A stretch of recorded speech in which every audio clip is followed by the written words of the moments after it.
ভাসমান রান্নাঘরের সামনে ক্ষুধার্ত ফিলিস্তিনিদের ঢল, যেখানে যুদ্ধবিধ্বস্তদের জন্য মাত্রই চুলো থেকে নামানো হয়েছে খিচুড়ি। এসব খাবারের মূল্য উপত্যকার মানুষগুলোর চেয়ে ভালো আর কেউ জানে না। ভিড় ঠেলে হাত বাড়িয়েছে ছোট্ট শিশুটিও। আজ কাঁধে তার গুরুদায়িত্ব, কারণ শিশুটি খাবার সংগ্রহ করতে পারলেই পেট ভরবে পরিবারের সবার। দৃশ্যটি গাজা উপত্যকার খান ইউনুস অঞ্চলের। শুক্রবার সেখানে খাবার সংগ্রহে আসে এই মুখগুলো।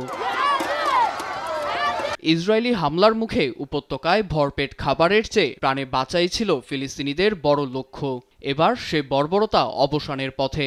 শুক্রবার ইসরায়েলি নিরাপত্তা মন্ত্রিসভায় যুদ্ধবিরতি অনুমোদনের খবরে ফের আশায় বুক বাঁধছেন খান ইউনুসের শরণার্থীরা। খাবার নিতে এসে জানান তাদের প্রতিক্রিয়া। রান্নাঘরটিতে ৪-৫ ঘন্টা দাঁড়িয়ে থাকা লাগে, কেউই জানে না কি করতে হবে। সবার মর্মান্তিক জীবন কাটছে। আমরা খাবার আর পানির জন্য লাইনে দাঁড়াতে চাই না। প্রতিদিন যুদ্ধ আর ধ্বংসাবশেষও দেখতে চাই না। চাই একটি চুক্তি, যাতে বাকি দেশের সাধারণ নাগরিকদের মতো জীবন যাপন করতে পারি। এক থালা খাবারের জন্য ৩ ঘন্টা লাইনে দাঁড়িয়ে থাকতে চান না বাসিন্দারা, ফিরতে চান স্বাভাবিক জীবনে।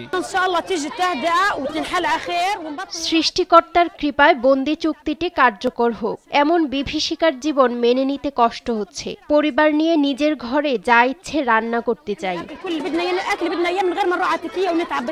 ইসরায়েলি হামলায় সব ছেড়ে উপকূলীয় অঞ্চল খান ইউনুসে আশ্রয় নিতে বাধ্য হন ফিলিস্তিনিরা, যেখানে ক্ষুধামন্দা ছিল তাদের নিত্যদিনের সঙ্গী। তবে রোববার কার্যকর হবে প্রথম ধাপের যুদ্ধবিরতি ও বন্দি বিনিময় চুক্তি। এতে অঞ্চলটিতে মানবিক সহায়তা পাঠানোর পথটি আবারও সহজ হচ্ছে।